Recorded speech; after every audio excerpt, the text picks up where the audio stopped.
Hello friends, I am सी वर्मांडा from अरम इंस्टीट्यूट। आज इस वीडियो में जितने भी सी इंटर वाले स्टूडेंट हैं जिनकी सर एमटीपी सीरीज 1 नवंबर 23 के लिए आ चुकी है, सर उसके मैंने इनकम टैक्स के जो एमसीक्यू है, केस सिनेरियो है, वो कल मैंने एक सेपरेट वीडियो में सॉल्व करवा दिया था। आज मैं आपको क्या करूंगा सर, डिस्क्रिप्टिव क्वेश्चन जो है इनकम टैक्स के वो अपन कवर करेंगे सर। तो पूरा साथ में रहना, कई सारे इंपॉर्टेंट पॉइंट बताते रहूंगा मैं आपको। टाइम टू टाइम चीजें सारी एक्सप्लेन करूंगा कि कैसे एग्जाम में प्रोसीड करना है, क्या करना है। तो अगर आप मेरे साथ एंड तक बने हुए, बहुत कुछ सीखने को मिलेगा। आप इसे फ्रेंड्स तक शेयर करना, अगर पसंद आए तो लाइक करना, ठीक है। और चैनल को सब्सक्राइब करके रखना क्योंकि अभी जीएसटी का भी बचा हुआ है, ठीक है, प्लस मैराथन भी आने वाला है। तो लेट्स स्टार्ट, टाइम वेस्ट नहीं करते सर। क्वेश्चन 1 देखते हैं डिस्क्रिप्टिव का। मैंने आपको क्या बोला था सर, कभी भी क्वेश्चन, आप कोई भी क्वेश्चन में ना सबसे पहले नीचे आके देख लो उस क्वेश्चन में पूछा क्या है। जैसे इस क्वेश्चन में क्या पूछा, you are required to compute the total income. आपसे बोला sir total income of mister Rohit, ठीक है, showing clearly the computation under the various heads of income. मतलब अलग अलग हेड्स ऑफ इनकम है, आपको सबको कंप्यूट करके बताना है। And the tax payable by him for the assessment year 23-24 assuming mister Rohit does not opt for the provision of section 115 BSc. ठीक है, आपको दो चीजें, टोटल इनकम और टैक्स पेबल दोनों करना है। तो अब अपन क्या करेंगे, सिंपल है सर, आओ पढ़ते हैं क्वेश्चन और निकालना स्टार्ट करते हैं। देखो, Mr. Rohit, working as a finance manager in ABC Limited, Kanpur, retired from the company on 31st October 2022 at the age of 60। Sir ये कब रिटायर हो रहे हैं, ध्यान दो डेट को। अक्टूबर में रिटायर हुए सर। तो अप्रैल, मई, जून, जुलाई, अगस्त, सितंबर, अक्टूबर। सर इन्होंने 7 मंथ्स की सर्विसेज प्रोवाइड की है। ये मैं क्यों बता रहा हूं, जब अपन नीचे क्वेश्चन सॉल्व करेंगे ना सर, तो हमें हर चीज 7 मंथ के प्रोस्पेक्ट में सोचनी है। ठीक है, ध्यान रखने वाली बात। The following amount were received from the employer from 1st April 2022 to 31st अक्टूबर 2022। इन्होंने बोला सर एम्प्लॉयर से इसको 7 मंथ में ये सब चीजें मिली है, 7 मंथ के हिसाब से ये सब चीजें मिली है। बेसिक सैलरी मिली है 30,000। एक काम करते लिखते हैं सर, मैं अभी पूरे फॉर्मेट पे तो नहीं जाऊंगा सर, क्योंकि अगर मैं पूरे फॉर्मेट पे लिखना स्टार्ट कर दिया तो it will take a lot of time. मैं आपको एक बार रफ फॉर्मेट पे बताता हूँ बना के, और चीजें एक्सप्लेन करूंगा। मेरा काम मेन क्या है सर, एमटीपी में आपको मेन चीजें सिखाना, समझाना, कंसेप्ट रिकॉल करवाना।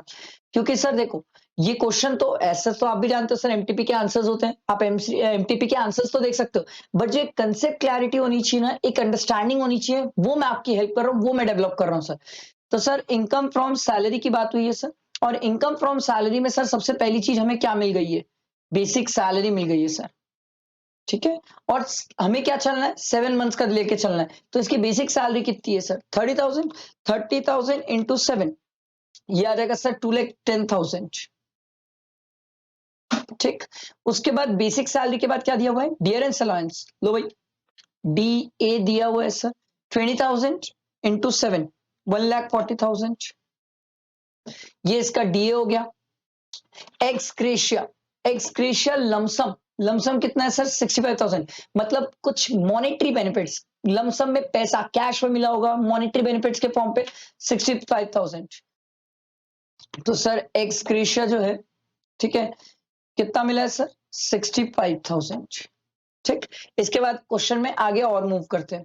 इन addition to the above, the company has taken on lease a residential house at Kanpur, paying a lease rent of 9,000 per month. ठीक है, मिस्टर देखो कंपनी ने लीज में लिया है और लीज कितना पे करती है, 9,000 per month. Mister Rohit who was paying to the company 6,000 per month towards aforesaid rent vacated the premises on 31st October 2022। अब ध्यान से सुनना, एक अच्छी चीज बताता हूँ, सैलरी के क्वेश्चन के लिए बहुत इंपॉर्टेंट है और स्टूडेंट इसकी गलती करते हैं। सैलरी के क्वेश्चन में कभी भी ना रेंट्री अकोमोडेशन जो रहता है वो हमेशा लास्ट में निकालना चाहिए, क्योंकि कारण क्या होता है मैं आपको बताता हूँ। होता ही है कि सर सैलरी, जो रेंट अकोमोडेशन में अपन सैलरी लेते हैं, वो सैलरी में बहुत सारी ऐसी चीजें जो हो सकता है आपको नीचे ट्रांजेक्शन्स में मिले। ऐसा नहीं है आप शुरू में निकालोगे तो गलत ही होगा। मैंने ये क्वेश्चन पढ़ा, इस क्वेश्चन में तो आप स्टार्टिंग में भी निकालोगे तो कोई ऐसा दिक्कत नहीं है, सही निकलेगा। बट मैं आपको इसलिए बता रहा हूँ ऑन अ सेफ साइड। मेरे को क्या पता है एग्जाम में यही क्वेश्चन आ गया तो बढ़िया बात, नहीं आया दूसरा क्वेश्चन आया तो आपको ये पता होना चाहिए सर नीचे और भी तो टैक्सेबल अलाउंसेस दिए हो सकते हैं ना। थोड़ा स्मार्ट तरीके से चलते, थोड़े स्मार्ट तरीके से बनाएंगे क्वेश्चंस तो गलती होने के स्कोप कम है। ठीक है, ये क्वेश्चन मैंने पढ़ा है, इस क्वेश्चन में नीचे ऐसा कुछ नहीं दिया है तो आप रेंट्री अकोमोडेशन यहीं पर निकाल सकते हो सर। तो हमने बेसिक चीजें कैसे सीखी थी सर, रेंट्री अकोमोडेशन, अगर सर एम्प्लॉयर भी लीज पे लेता है, एम्प्लॉयर भी हायर पे लेता है, तो क्या बोलते हैं अपन, एक्चुअल हायर चार्जेस पे कितना पे कर रहे हैं, 9,000 पर मंथ। सर तो 9,000 इंटू 7 मंथ्स की कहानी है सर 63,000। दूसरा है सर 15% ऑफ सैलरी। अब ये 15% ऑफ जो सैलरी लेना है उसमें बेसिक लेंगे सर 2,10,000 प्लस डीए लेंगे सर। अच्छा हाँ डीए पूरा नहीं ले पाओगे सर क्योंकि डीए तो हमें फॉर्मिंग पार्ट वाला लेना रहता है। तो 40% आपने फॉर्मिंग पार्ट का है तो 40% फॉर्मिंग पार्ट मतलब 8,000। 8,000 7 मंथ्स के लिए कितना हो जाएगा 56,000। ठीक है ये चीज ध्यान रखने वाली बात थी, गलती हो सकती थी सर। देखो मैं भी लिखने को लिख रहा था 1,40,000। ठीक है ये आ गया 56,000 प्लस सर लमसम जो मॉनिटरी बेनिफिट्स है हम यहाँ पर सैलरी में याद करो, कुछ स्टूडेंट्स को याद है तो रेंट फ्री अकोमोडेशन में जब हम सैलरी देखते थे तो सैलरी में ऑल मॉनिटरी बेनिफिट्स भी देखते थे। तो मॉनिटरी बेनिफिट्स एक्स ग्रेशिया मिले ये भी ऐड कर लेंगे। अब इसको करना पड़ेगा सर 2,10,000 प्लस 56,000 प्लस 65,000 ये आया सर इंटू 15%। ये मेरा आ रहा है 4,9,650। दोनों में विचएवर इज लोअर तो ऑब्वियस सी बात है लोअर तो यही आने वाला है सर। अब जब मेरे को एक बार पता चल गया ये लोअर है लेस जितना भी एम्प्लॉय से रिकवर हो गया, एम्प्लॉय से भी तो रिकवर हुआ ना। देखो mister Rohit was paying to the company 6,000 per month तो 6 7 42 42,000 7 मंथ्स का माइनस कर लेते हैं ये आ जाएगा 7,650। लो भाई रेंट फ्री एकोमोडेशन 7,650। ठीक है आगे बढ़ते क्वेश्चन में ध्यान दो। Company has also provided to Mr. Rohit a cooking range and a microwave oven owned by it। Company का खुद का है, कंपनी उसने उसको यूज करने के लिए दिया है। Original cost of the asset was 40,000। WDB भी दी हुई है 22,000। सर सिंपल सी बात है, हमने एक बात सीखी है कि अगर एम्प्लॉयर ने एम्प्लॉय को कोई एसेट यूज करने के लिए दिया है तो उसके इसमें सिंपल है सर, जो एसेट है उसका 10% एक्चुअल कॉस्ट का 10% कितना आ जाएगा सर, ये आ जाएगा 4,000। अच्छा अब लोचा क्या है सर, ये जो 4,000 है ये साल भर का 10% पर एनम है सर। तो इसको अपन को क्या करना पड़ेगा सर, इसको भी तो 7/12 करना पड़ेगा। तो ये कितना हो जाएगा 4,000 इंटू 7 डिवाइड बाई 12 ये आ जाएगा 23333। ये आ जाएगा सर 2333। आप इसको माइक्रोवेव ओवन लिख लो ठीक है याद रहेगा। उसके बाद अगला देखो Mr. Rohit has two sons. His second son was studying in a school run by the employer company throughout the financial year from financial year 20 to 23. The educational facility was provided free of cost. Free of cost. The cost of such education in a similar school was 1,800 per month. तो sir हमने ये बात सीखी थी 1,000 से ऊपर होता है तो सर फुल्ली टैक्सेबल होता है। तो यहाँ तो 1,800 है तो अपन क्या करेंगे मल्टीप्लाई कर लेंगे, लिख लेते भाई। यहाँ पर आएगा education facility 1,800 into 7 months 1,800 into 7 months sir ये आ जाएगा 12,600। ठीक है उसके बाद आगे देखो ठीक है। The employer company was contributing 7,000 per month to the central government pension scheme.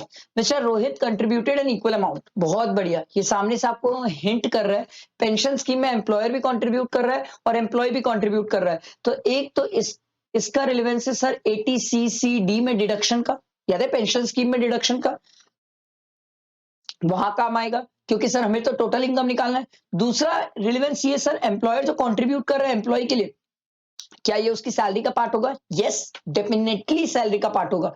तो सर जो एम्प्लॉयर का कंट्रीब्यूशन है कितना है 7,000 पर मंथ है तो 7 महीने के लिए कितना हो जाएगा 49,000। Crystal clear. और कुछ बचा क्वेश्चन में, हाँ जी professional tax paid by the employer ये भी आएगा सर। प्रोफेशनल टैक्स हमने सीखा था सर, प्रोफेशनल टैक्स जो एम्प्लॉयर पे करता है पहले उसको सैलरी में इंक्लूड करते हैं फिर इसके नीचे डिडक्शन लेते हैं, डिडक्शन ले लेंगे पहले सैलरी में तो इंक्लूड कर लें। उसके बाद देखो subsequent to his retirement Mr. Mohit has started his own business। Sir ये बिजनेस से रिलेटेड इंफॉर्मेशन दी हुई है और ये इंफॉर्मेशन हम पढ़ लेते हैं बट एक काम करते हैं चलो पहले सैलरी का पूरा कंप्लीट करते हैं फिर बिजनेस वाली चीजें भी पढ़ लेंगे सर। ठीक है तो ये टोटल कर लेते हैं 2,10,000 plus 1,40,000 plus 65,000 plus 7,650 plus 2,333 plus 12,600 plus 49,000 plus 2,400।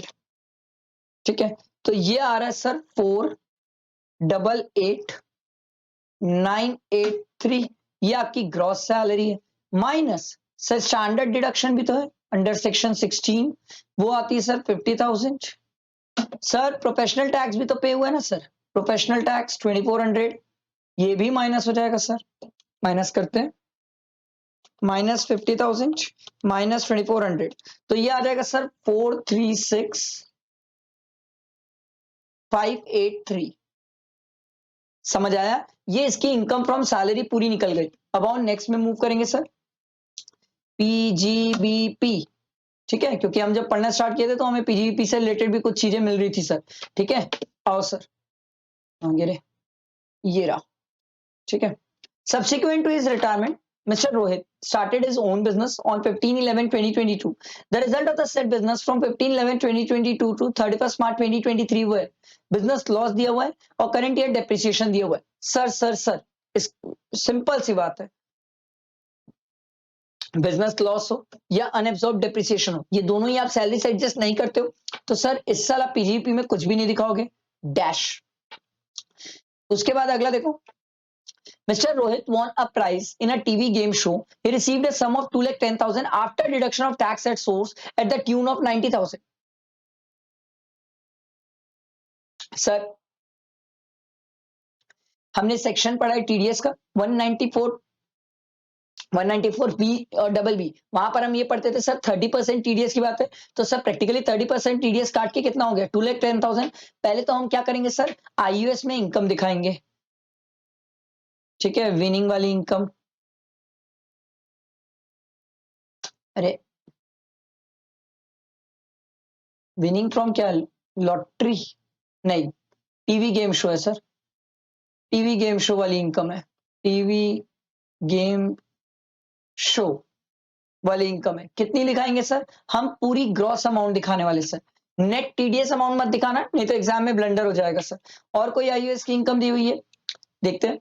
Mister Rohit furnishes the under mention data relating to saving, investment and outgoings, मतलब प्रैक्टिकली जो नीचे दिया हुआ है ये आपको डिडक्शन से रिलेटेड बातें बताने वाला है। तो sir income from other sources में तो एक ही इनकम है सर, ये 3 लाख, यही आउटर कॉलम में चले जाएगी।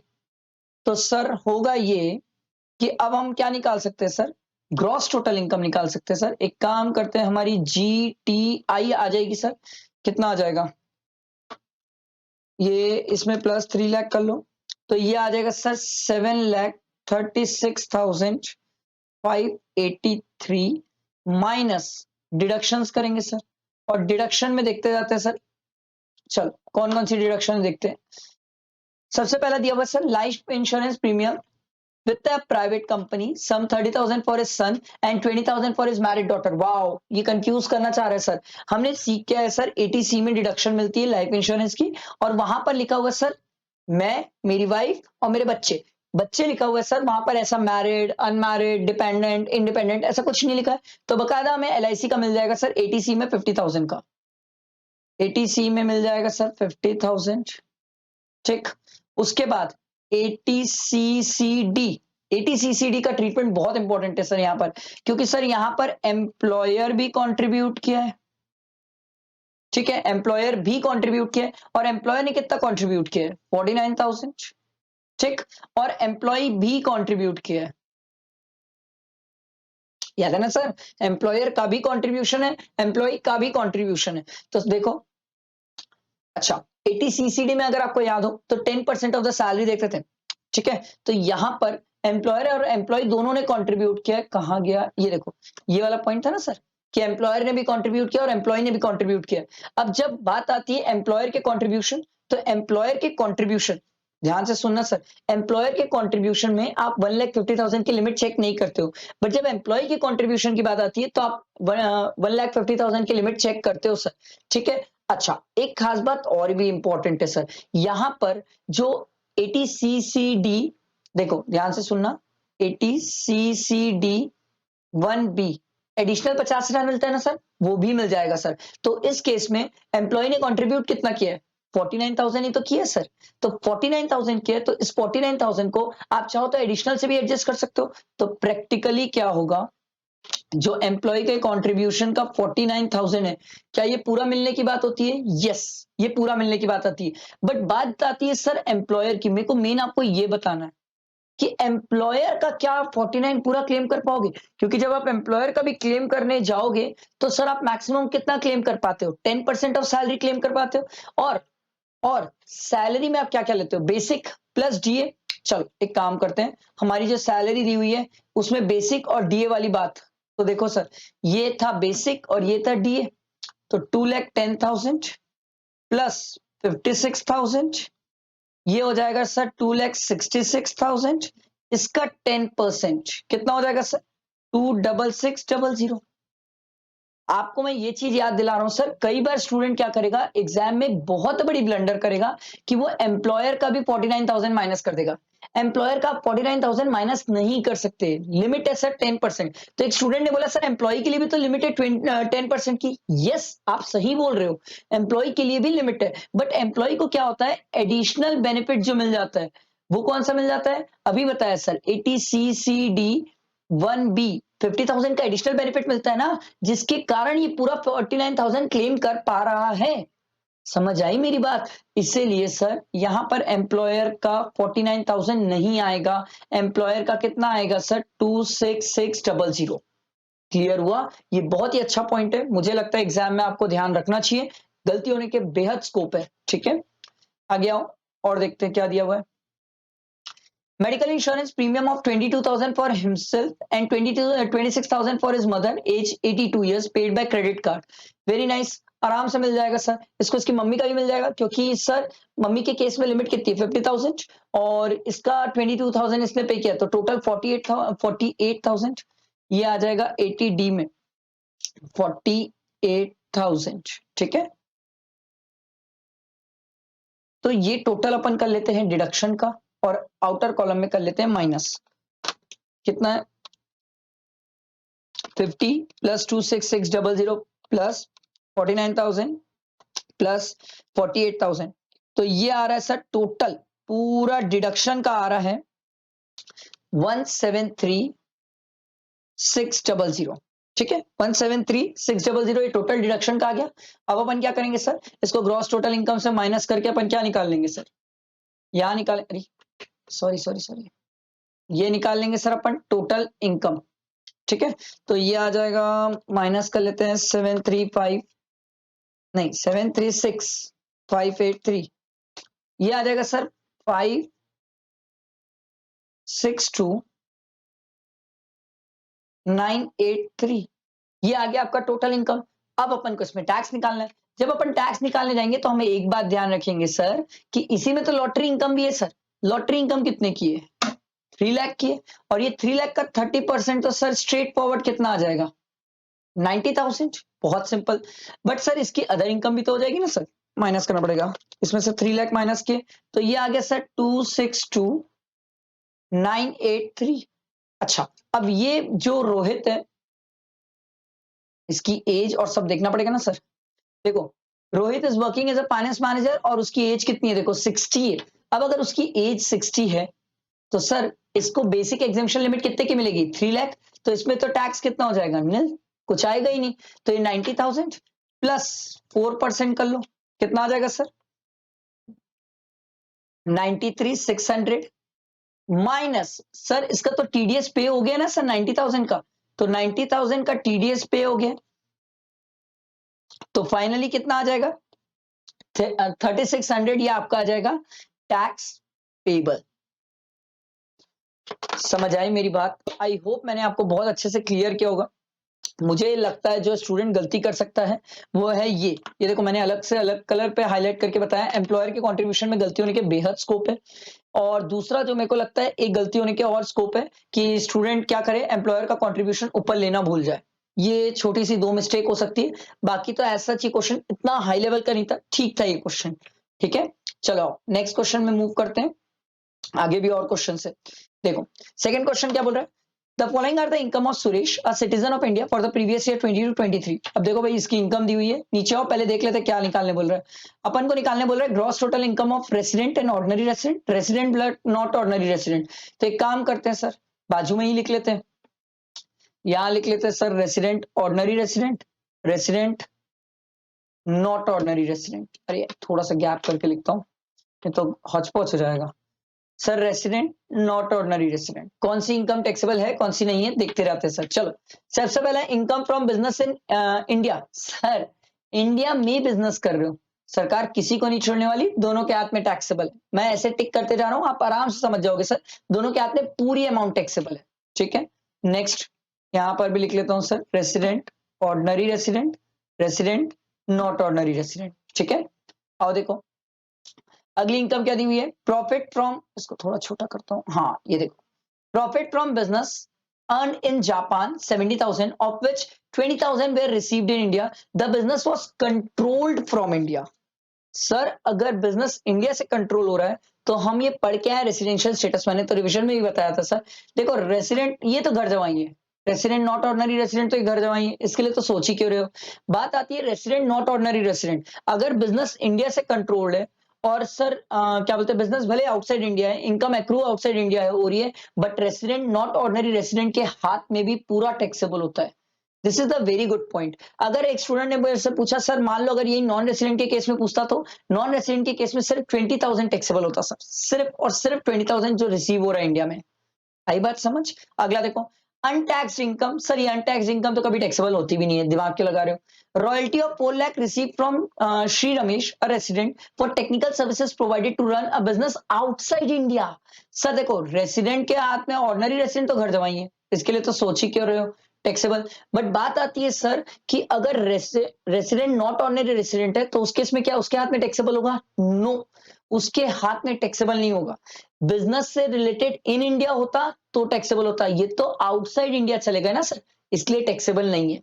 ठीक है, यहां पर बिजनेस कंट्रोल हुआ था इंडिया से इसलिए हमने टैक्सेबल किया था, वहां कंट्रोल नहीं है इंडिया से इसलिए टैक्सेबल नहीं है। आई बात समझ। अगला देखो agriculture income of 90,000 in Bhutan and receive there, sir ये तो टैक्सेबल है 90,000, आंख बंद करके टैक्सेबल है।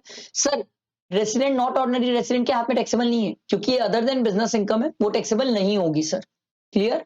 अगला rent of 73,000 from a house property in Dubai which was deposited in a bank at Dubai. तो सर 73,000, देखो रेसिडेंट नॉट ऑर्डिनरी रेसिडेंट के हाथ में अदर इनकम है टैक्सेबल नहीं होगी, पर जो 73,000 है ये सर रेसिडेंट ऑर्डिनरी रेसिडेंट के हाथ में टैक्सेबल होगी, बट इसमें भी माइनस हो जाएगा सर, 73,000 माइनस आपका आ जाएगा 30%, तो ये आ जाएगा सर 51100। आया समझ। अब आप इसको ऐड करेंगे तो ग्रॉस टोटल इनकम आ जाएगा। बहुत सिंपल, मेरे हिसाब से इजी क्वेश्चन, इतना कुछ टिपिकल लेवल पे था नहीं इस क्वेश्चन पे, फिर भी अगर किसी को कोई पॉइंट पे डाउट हो तो वो बिंदास पूछ सकता है। ठीक है, चलो नेक्स्ट क्वेश्चन में मूव करते हैं। नेक्स्ट क्वेश्चन देखो क्या बोलते हैं, examine and explain the TDS implication in the following cases along with the reason thereof, assuming that the deductees are resident। लो भाई सामने से बोल रहे हैं डिडक्टी कौन है, resident, and having a PAN which has been duly furnished to their respective deductors, मतलब उन्होंने पैन नंबर भी दिया है। चलो भाई देखते हैं sir. Mr. Kunal received a sum of 10,20,000 as 20 on 28 Feb 2023 as premature withdrawal। ओहो premature withdrawal from employees provident fund. जैसे ही मैं ये सुना मेरे दिमाग में सेक्शन 192A आ गया और वो बोलता था सर 10% टीडीएस, गनीमत पैन दे दिया। 10% टीडीएस की बात आती थी 50,000 से ज्यादा अमाउंट एक्सीड करने पे। ठीक है, before continuous service of 5 years on account of termination of employment due to ill health. Sir हम सैलरी जब पढ़ते हैं ना तो वहां पर जब हम प्रोविडेंट फंड पढ़ते हैं तो वहां पर हम बोलते हैं सर कुछ केसेस है जहां पर प्रोविडेंट फंड से पैसा अगर विड्रॉ हो रहा है तो वो टैक्सेबल नहीं होता। कुछ केसेस में हम ये बोलते थे सर 5 साल से ज्यादा की सर्विसेज, सर या अगर उसकी हेल्थ खराब हो जाए या तो सर एम्प्लॉयर का बिजनेस बंद हो जाए, उन सब केसेस में एक्सेप्शन में फॉल कर रही है, तो ये एक्सेप्शन में फॉल करने के कारण 192A में टीडीएस नहीं कटेगा। अच्छा क्वेश्चन था, बहुत प्यारा क्वेश्चन था क्योंकि टीडीएस और सैलरी का कनेक्शन चेक किया है सर। ठीक है, अगला देखो Indian bank sanction and disburse a loan of 12 crore to B limited on 31st December 2022। B limited paid a sum of 1,20,000 as a service fees to the bank Indian bank for processing the loan application. फिर जैसे ये बोलता है sir मेरे दिमाग में section 193 आ जाता है क्योंकि सर सेक्शन 193 में हमने बोला था सर कोई भी अगर इंटरेस्ट का पेमेंट करते हैं बैंक्स को, ठीक है, तो इंटरेस्ट का जो पेमेंट होता है, सॉरी बैंक्स जो इंटरेस्ट का पेमेंट करते हैं उस पर टीडीएस की बातें होती थी सर, बट इंटरेस्ट में सर्विस फीस भी इंक्लूडेड होती है, इंटरेस्ट में सर्विस फीस भी इंक्लूड होती है, बट यहां पर हो ये रहा है कि सर यहां पर ये पर्सन जो है बी लिमिटेड, मतलब कंपनी जो है बी लिमिटेड, ये बैंक को पे कर रही है।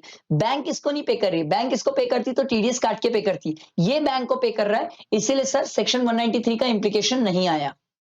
आई बात समझ, मतलब टीडीएस एप्लीकेबल नहीं होगा। अगला देखो, Mr. Agam, working in a private company, is on a deputation for 5 months from October 2022 to Feb 2023 at Mumbai, where he pays a monthly rent of 32,000 for this 5 months, totaling to rupees 1,60,000.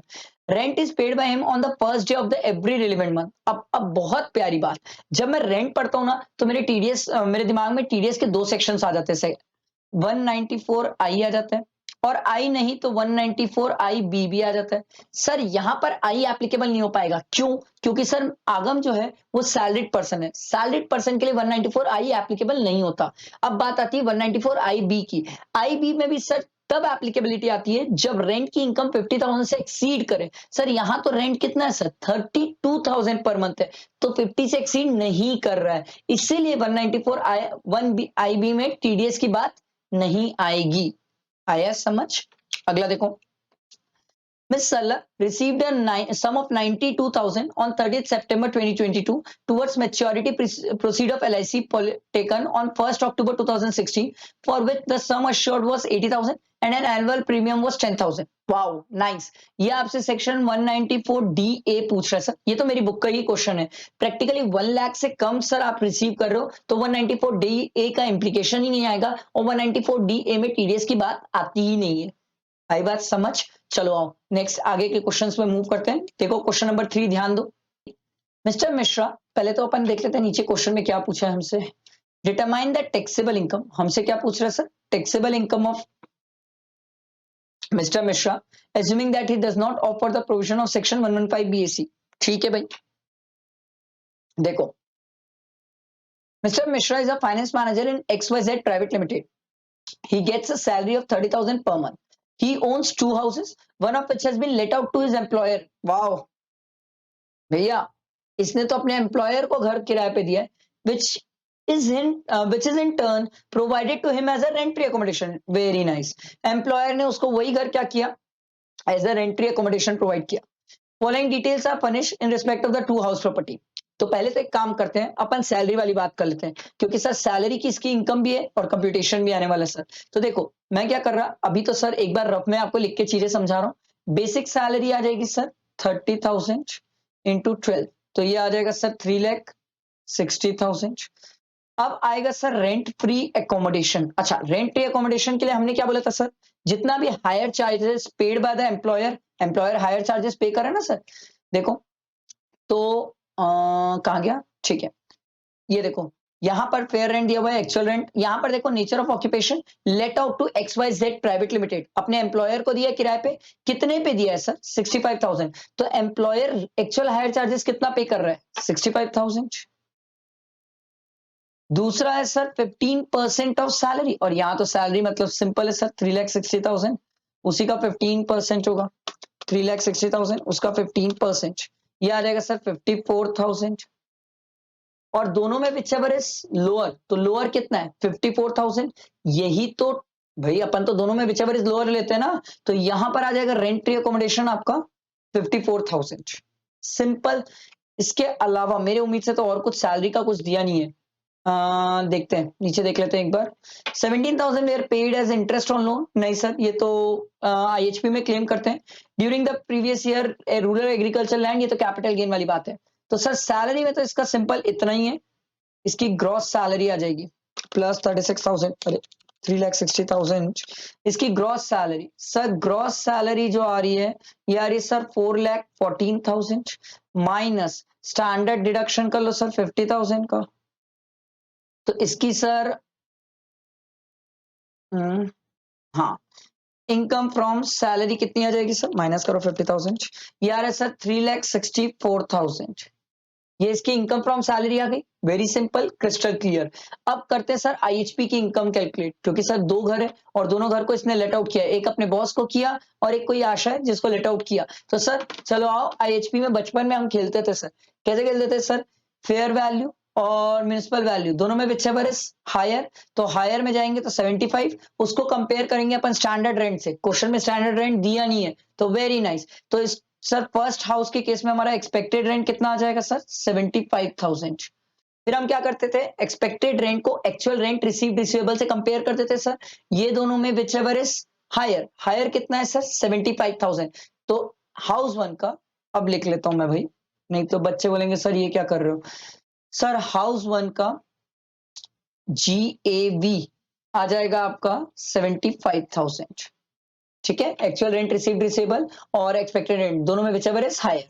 ठीक, अच्छा उसके बाद आता है municipal tax. अच्छा house to का भी कर लेते हैं हाथों हाथ, यहाँ हाउस टू लिख लेता हूँ। हाउस टू का भी सेम कहानी है सर, फेयर रेंट और म्युनिसिपल वैल्यू दोनों में विचएवर इज हायर, तो 195। उसको कंपेयर करेंगे सर एक्चुअल रेंट से। एक्चुअल रेंट कितना है सर? 285। स्टैंडर्ड रेंट तो दिया नहीं है सर, तो हमारा एक्सपेक्टेड रेंट कितना है सर? 1,95,000। इसको कंपेयर किससे करते हैं sir? Actual rent received receivable से, दोनों में विचएवर इज हायर, तो ये आ जाएगा सर 2,85,000 GAV। ठीक है, less municipal tax. Sir municipal tax कितना है? म्युनिसिपल टैक्स कहां गया? पेड दिया हुआ 18,000 एंड 70,000, तो माइनस कर लेते हैं इसको। 80,000, 18,000 और 17,000 माइनस करते हैं यार, तो ये आ जाएगा सर 75,000 माइनस 18,000, ये आ जाएगा सर 57,000 और 2,85,000 माइनस 70,000, ये आ जाएगा सर 2,15,000। ठीक, ये आपका NAV आ गया सर, माइनस 30% कर लो, स्टैंडर्ड डिडक्शन जो होती है इसका 30%, ये आ जाएगा सर 64,500 और 57,000 का 30% 17,100 माइनस इंटरेस्ट भी तो आएगा सर। अब इंटरेस्ट की कहानी देखते हैं सर, क्वेश्चन में दी हुई है। अच्छा ये रिपेयर वगैरह तो टाइम पास है सर, जानबूझ के आपको कंफ्यूज करने के लिए दे रहे हैं, IHP में इन सब का रिलेवेंस नहीं बनता। इंटरेस्ट कितना है sir? 17,000 paid was paid as interest on loan taken by mortgaging house one for the construction of house two। तो इंटरेस्ट जो आप क्लेम करोगे वो हाउस टू में क्लेम करना, या मत कर लेना। ठीक है, अब इसको माइनस करते हैं और माइनस करके निकालते हैं, ये आ रहा है सर 39900 और ये कितना हो जाएगा? 2,15,000 माइनस 64,500 माइनस 17,000, ये आ रहा है सर 1,33,500। ये दोनों को ऐड कर लो तो IHP की इनकम आ जाएगी सर 1,73,400। ये आपकी IHP की इनकम आ गई। सैलरी की आप निकाल के बैठे हैं सर। ठीक है, और एक कैपिटल गेन वाली बातें भी थी, चलो देखते हैं। During the previous year 20 to 23, Mr. Mishra purchased a rural agricultural land for 2,50,000. Stamp duty value of such property is 3 lakh. ओहो सर, रूरल एग्रीकल्चर लैंड है, कैपिटल एसेट ही नहीं होती, तो उस केस में सर ना टैक्सेबिलिटी ना कुछ नहीं होने वाला सर। तो सिंपल है सर, इसकी आप टैक्सेबल इनकम निकालना चाहते थे, तो टैक्सेबल इनकम में तो सर यही दो इनकम है जो आने वाली है, इन दोनों को ऐड कर लेते हैं सर। प्लस 364,000, ये आ रहा है सर 5,374,000, ये इसकी टैक्सेबल इनकम आ गई। इजी तरीके से, सिंपल तरीके से मैंने आपको इसको समझाया और सॉल्व कराया। ठीक है, आगे और नेक्स्ट क्वेश्चन में मूव करते हैं, ध्यान दो। सर क्वेश्चन देख के ही पता चल रहा है किसका है सर, कैपिटल गेन का है, CII दिया हुआ है ना सर। ठीक है, अब देखो ये क्या बोल रहा है sir, capital gain chargeable for the assessment year 2021 and 23-24। Wow, ध्यान रखना sir, all the working should be part of your answer. CII दिया हुआ है, ठीक है, ओके फाइन। देखो, mister Ryan owned a residential house in Noida which was acquired on 9/9/2013 for 30 lakh. He sold it for 1,57 lakh on 7/1/2020। ठीक है sir, ये question ना डिक्टो सेम मेरी बुक का क्वेश्चन है, सेम, मतलब फिगर तक नहीं बदला है सर, सेम क्वेश्चन, सेम एकदम सेम। ठीक है, तो अपन एक काम करते हैं, चालू करते हैं नोएडा वाले घर से सर। नोएडा वाला घर, इसने सेल कंसिडरेशन कितनी है sir? 1,57 lakh minus sir index cost of acquisition क्योंकि लॉन्ग टर्म है सर। मैं तो ये अपनी बुक में करवाया हूँ अपने स्टूडेंट्स को, तो मुझे याद है सर 2013 से लेकर 20, वैसे भी 24 मंथ से ज्यादा होता है, तो लॉन्ग टर्म है सर। तो 30 लाख इंटू, एक काम करता हूँ इसको ना इधर बीच में ही लिख लेता हूँ, 30 लाख इंटू मुझे कब का CII चाहिए सर, 1920 का CII चाहिए सर। 1920 का है 289, 289 डिवाइडेड बाय सर, ये प्रॉपर्टी है 1314 की 220, 220, तो ये माइनस करने के बाद कितना आएगा, करना पड़ेगा 30 लाख इंटू 289 डिवाइडेड बाय 220, ये आ रहा है, ठीक है जो भी आ रहा है, माइनस 1,57,00,000। हाँ ये आ रहा है सर, इससे मुझे मतलब है, ये आ रहा है सर 11,75,90,91। मैं राउंड फिगर कर रहा हूं सर, ये आया मेरा कैपिटल गेन। ठीक है, उसके बाद क्वेश्चन में और आगे मूव करते, देखो क्वेश्चन में क्या बोला है, mister Ryan utilize the sale proceed of the above property to acquire an residential house property in Panchkula for 2 crore 5 lakh. Sir इसने एक नई प्रॉपर्टी खरीदी है सर, वो नई प्रॉपर्टी जो खरीदी है वो 2 करोड़ 5 लाख की खरीदी है। तो सर घर बेचे, घर सेक्शन 54 की एग्जेम्पशन, कितनी एग्जेम्पशन सर, क्या पूरी एग्जेम्पशन मिल जाएगी, यस सर 11759091, ये पूरी एग्जेम्पशन मिल जाएगी। टैक्सेबल कैपिटल गेन क्या हो जाएगा इसका, निल हो जाएगा। ठीक है, उसके बाद आगे देखो, the said house property was sold on 31st October 2022 and he purchased another residential house in Delhi. देखो भाई, ये जो पंचकुला में घर खरीदा था 2 करोड़ 5 लाख का, उसको उसने बेच दिया सर। कब बेचा सर, 31 अक्टूबर 2022 को बेच दिया है। तो बात ये है सर, क्या ये 24 मंथ से ज्यादा है, यस 24 मंथ से ज्यादा है। बट क्या ये 3 साल से कम है, यस 3 साल से कम है। आप मेरी बात समझो, हम क्या बोले थे सर, सेक्शन 54 में क्या होता है, लॉक इन पीरियड होता है 3 इयर्स। जो भी आप नई एसेट्स लेते हो उसको 3 साल बेच नहीं सकते। इसने 3 साल से पहले बेच दिया, समझो मेरी बात, इसने 3 साल से पहले बेच दिया। भले ही प्रॉपर्टी लॉन्ग टर्म है बट बेचा तो है ना सर 3 साल से पहले। तो उस केस में देखो, उसके बाद बेच के सर 2 करोड़ 57 लाख की नई प्रॉपर्टी लिया, और बेचा कितने में सर, 3 करोड़ 25 लाख। वाओ, मजा आएगा सर। तो देखो, सेल कंसिडरेशन 3 करोड़ 25 लाख, ठीक, less less index cost of acquisition. एक स्टूडेंट ने बोला सर इंडेक्सेशन काहे कर रहे हो आप, भैया 24 मंथ से ज्यादा है तो लॉन्ग टर्म है, लॉन्ग टर्म है तो इंडेक्सेशन है, बट यहां पर जो इंडेक्सेशन करने के लिए कॉस्ट लेना है दैट इज वेरी इंपॉर्टेंट। अब देखो, उसने नया घर जो खरीदा था वो कितने में खरीदा था सर, 2 करोड़ 5 लाख में खरीदा था। ध्यान दो, 2 करोड़ 5 लाख, इसमें आप माइनस कर दो सर, अरे यार ये क्या हो जाता है इसको, हाँ, इसमें आप माइनस कर दो जितनी वो एग्जेम्पशन पहले ले चुका है। आप बोलोगे सर क्यों माइनस कर रहे हैं हम, जो पहले एग्जेम्पशन ले चुका है, रीजन ये है सर क्योंकि इसने लॉक इन पीरियड 3 इयर्स होता है, उससे पहले बेच दिया।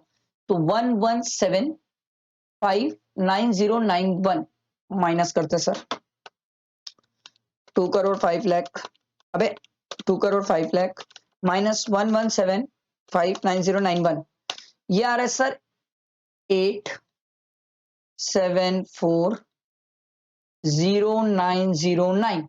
ठीक है, ये आ गया सर 8740909। अब इसमें क्या होगा, इंडेक्सेशन होगा क्योंकि लॉन्ग टर्म तो है सर। अब इसने बेचा कब है, देखो सर, बेचा है इसने 22-23 में, 22-23 का कितना दिया हुआ है, 331 डिवाइडेड बाय सर, परचेज कब किया था 2020, तो सर ये है 2021, 2021 का कितना है 301, इसको करता हूं मैं 331 डिवाइडेड बाय 301। ठीक है, तो ये आ रहा है, कुछ कुछ आ रहा है, इसको माइनस करता हूं मैं 3 करोड़ 25 लाख से, 3 करोड़ 25 लाख से माइनस किया मैं, तो ये आ गया सर मेरा कैपिटल गेन 2288, बाप रे इतने बड़े फिगर है, 790, लिखते टाइम गड़बड़ मत कर देना सर फिगर्स। ठीक है, ये कैपिटल गेन आया। अच्छा, इसको भी बेच के साले ने क्या लिया है, घर ही तो लिया है, फिर से घर बेच के घर ही लिया है, सेक्शन 54 की एग्जेम्पशन फिर अप्लाई होगी। अच्छा, नया घर जो लिया है वो कितने का लिया है, आओ देखते हैं। नया घर जो खरीदा है सर वो 2 करोड़ 57 लाख का लिया है, तो फिर से पूरी एग्जेम्पशन ले जाएगा ये तो, 22887904। कैपिटल गेन टैक्सेबल कुछ आएगा ही नहीं। अच्छा क्वेश्चन था, मैंने ये स्टूडेंट को अपनी क्लासेस में भी ये क्वेश्चन प्रैक्टिस कराया, that is very nice question, ठीक है। और इजी, मतलब ऐसा नहीं है टफ है, कोई रॉकेट साइंस क्वेश्चन नहीं था, बट इस क्वेश्चन में मेरे को एक दो जगह लगती है जहां पर गलती हो सकती है। एक स्टूडेंट को ये ध्यान रखना कि सर वो लॉक इन पीरियड 3 इयर्स का, और दूसरा सर 24 मंथ से ऊपर है तो इंडेक्सेशन, ये 2 पॉइंट है जो इस क्वेश्चन के अच्छे जो ध्यान रखने वाली बात है। तो बाकी सिंपल मैंने आपको निकाल के दिखाया, ठीक है। चलो उसके बाद आओ नेक्स्ट क्वेश्चन, क्वेश्चन नंबर 4 देखते हैं, ध्यान दो। देखो क्वेश्चन 4 क्या बोलते हैं, बहुत सिंपल, बहुत प्यारा सा क्वेश्चन। मिस्टर मनोज, अब भंजन पहले तो सर अपन क्या करते हैं, क्वेश्चन में नीचे आके देख लेते हैं सर वो हमें क्वेश्चन में पूछा क्या है। Compute the total taxable income of mister Manoj and Mrs Daya, ठीक है, if they opt for the provision of section 115 BSC. Very nice. वो ये जानना चाहते हैं सर कि अगर ये 115 बीएससी ऑप्ट करता है तो उसके हिसाब से उसकी टोटल इनकम क्या होगी। देखो, Mr. Manoj, a bhajan singer of Rajasthan, and his wife Mrs. Daya furnishes the following information relating to the assessment year 23-24. ठीक है। Income of Mr. Manoj, professional bhajan singer, 5,65,000. Nice. Salary income of Mrs. Daya computed 3,80,000. Okay. तो यहाँ पर अगर बात की जाए husband और वाइफ की, तो सर आप ध्यान दो, तो हस्बैंड की इनकम ज्यादा है, तो सर जब क्लबिंग की बात आएगी तो हस्बैंड के इनकम के हाथ में ही बच्चों की इनकम क्लब होगी सर, ठीक है। अगला देखो, loan receive by Mrs Daya from Ramu and Jay private limited. Mrs Daya holds 35% shares of the company. Oh my God sir, याद है हम डीम डिविडेंड का सेक्शन पढ़े थे, सेक्शन 222E, ठीक है, ये हम पढ़ते थे सर। इसमें हमने ये बोला था सर, अगर कोई भी प्राइवेट कंपनी किसी भी ऐसे शेयर होल्डर को जिसका 10% से ज्यादा शेयर होल्डिंग है उस कंपनी में, उसको लोन या एडवांसेस देती है तो उसे डीम डिविडेंड माना जाता है, ठीक है। यहाँ तो इसका 35% शेयर है। The company has incurred loss since its inception 2 years back. Company का सिर्फ लॉस है। अरे भाई, हमने ये भी तो सीखा था सर कि कंपनी के पास एक्यूमुलेटेड प्रॉफिट होना चाहिए, और वो भी रेवेन्यू नेचर का। यहाँ तो कंपनी के पास लॉस ही लॉस है, तो इस केस में ये जो 2,50,000 दिए हैं ये डीम डिविडेंड नहीं माना जाएगा। बहुत प्यारा पॉइंट है, ब्रिलियंट पॉइंट है, इस पूरे क्वेश्चन का सबसे बेस्ट पॉइंट मेरे को यही लगा, ठीक है। अच्छा आगे देखते हैं। Income of their minor son Ganesh from winning singing reality show. ये कभी क्लब नहीं होता सर, उसका पर्सनल टैलेंट है। Cash gift receive by Ganesh from friend of mister Manoj on winning the show. Sir 21,000 ये टैक्सेबल तो है, बट 50,000 से कम, इसलिए टैक्स नहीं लगेगा सर, मतलब इनकम में इंक्लूड नहीं होगा। Interest income receive by minor married daughter Gudiya from deposit with Ramu and Jay. Sir ये क्लब हो जाएगा सर, ये जो इंटरेस्ट इनकम हुई है ना सर डिपॉजिट से, ये क्लब हो जाएगी। अच्छा ये क्लब किसके हाथ में होगी सर, ऑब्वियस सी बात है पापा के हाथ में क्लब होगी, क्योंकि पापा की इनकम ज्यादा है सर। तो 5,65,000 प्लस 40,000 कितना आ जाएगा सर, ये 6,05,000 आ जाएगा। और इसकी तो इनकम 3,80,000 ही दिखेगी, बाकी का तो ट्रीटमेंट मैंने आपको बता दिया, इजी था। अब खास बात क्या है पता है इस क्वेश्चन की, यहां पर आप लोग नोटिस किए होगे, तो मैंने बोला सर 40,000 को देखो ऐड करके निकाला। आपके मन में क्वेश्चन ये नहीं आया सर कि माइनर के केस में अपन सर सेक्शन 1032 होता है, अरे यार 1032 होता है सर, जहां पर हम 1500 की एग्जेम्पशन लेते हैं सर, आपने वो तो नहीं दी। मैंने आपको पहले ही बोला क्वेश्चन की खास बात क्या है sir, provision of 115 BSc opt कर रहे हैं, और अगर 115 बीएससी ऑप्ट करते तो उस केस में सेक्शन 1032 की 1,500 रुपए की जो बच्चों की एग्जेम्पशन है ना, वो हमें नहीं मिलती है, ठीक है। बढ़िया, सिंपल इजी पॉइंट था, मेरे को जो लगा ये लोन वाला अच्छा प्यारा सा पॉइंट है। और सर हो सकता है 1500 एक स्टूडेंट धोखे से गलती से डिडक्ट कर दे, बाकी तो क्वेश्चन सिंपल इजी है। अगला देखो, following are the details of the income and losses of Rishi for the financial year 2023। Taxable salary income दी हुई है सर, मतलब ये कहीं ना कहीं उसकी बातें होने वाली सर। ग्रॉस टोटल इनकम निकालना है, वो सेट ऑन सेट ऑफ वाली बात है, और बिलीव मी ये क्वेश्चन मेरी बुक का है, एग्जैक्ट सेम है सर, फिगर्स भी चेंज नहीं हुए, मेरे को तो एकदम एज सच याद है कि सर देखो 3,40,000 1,20,000, पहले तो आईएचपी का लॉस आपस में एडजस्ट हो जाएगा, ये आएगा 2,20,000। इसमें से सर आप 2 लाख का लॉस एडजस्ट कर सकते हो, और बाकी 20,000 क्या हो जाएगा कैरी फॉरवर्ड, तो ये 2 लाख का लॉस यहाँ एडजस्ट हो जाएगा, तो ये आ जाएगा सर 1.6 लाख सैलरी में, ठीक। उसके बाद टैक्सेबल प्रॉफिट फ्रॉम बिजनेस, देखो सर पी और क्यू क्या ये आपस में एडजस्ट हो जाएंगे, यस, ये आ जाएगा 2,18,000। Business R and T speculative, हमने ये सीखा था सर, स्पेकुलेटिव बिजनेस का लॉस स्पेकुलेटिव बिजनेस की इनकम से एडजस्ट हो सकता है, यस ये इससे एडजस्ट हो जाएगा। अब जो बचा हुआ 10,000 का लॉस है सर, ये आप कैरी फॉरवर्ड करोगे। स्पेकुलेटिव बिजनेस का लॉस नॉर्मल बिजनेस की इनकम से एडजस्ट नहीं होता, नॉर्मल बिजनेस का लॉस स्पेकुलेटिव बिजनेस की इनकम से एडजस्ट हो जाता है, ये चीज ध्यान रखने वाली बात है। Taxable income from other sources, card game दिया हुआ है sir, from owing and maintaining of race horse, ये तो कहीं एडजस्ट होता नहीं है सर। इंटरेस्ट ऑन सिक्योरिटी, तो सर ये दोनों इनकम ऐड कर लेंगे तो ये 21,000। सर बहुत ही ज्यादा सिंपल इजी क्वेश्चन है, इतने प्यारे क्वेश्चन एग्जाम में आ जाए मजा आ जाएगा सर, सभी स्टूडेंट का टैक्स का पेपर जबरदस्त जाएगा। ठीक है, ग्रॉस टोटल इनकम आप आराम से टोटल करके निकाल सकते हो। क्वेश्चन नंबर लास्ट क्वेश्चन देखो, briefly explain the provision of income tax act with regard to the quoting Aadhaar number under section 139AA। Sir theoretical question, एक क्वेश्चन मैंने आपको होमवर्क दिया कि ये थियोरेटिकल है, ये आप देख सकते हैं, प्योर थियोरेटिकल क्वेश्चन है सर। ये मैंने आपका इनकम टैक्स की एमटीपी पूरी सॉल्व करा दी। अब क्या बचा है मेरे साइड से, जीएसटी। वादा है मेरा, मैं जीएसटी भी कराऊंगा, आप मेरे साथ बने रहना, कहीं इधर उधर मत होना। थोड़ा भी इधर उधर हो गए तो बहुत लॉस है सर आपका, क्योंकि अभी तो एमटीपी 2 मैराथन सब चीजें, अगर आप इधर उधर होते तो आपका लॉस होता है। फ्रेंड्स को भी शेयर करो ताकि वो लोग भी मेरे साथ बैठ के सबसे पहले सॉल्व करें, बाद में तो पूरी दुनिया अपलोड कर देगी, अभी साथ में बैठ के सॉल्व कर लो, ज्यादा अच्छे कॉन्फिडेंस आएंगे। ठीक है, चलो थैंक यू फ्रेंड्स।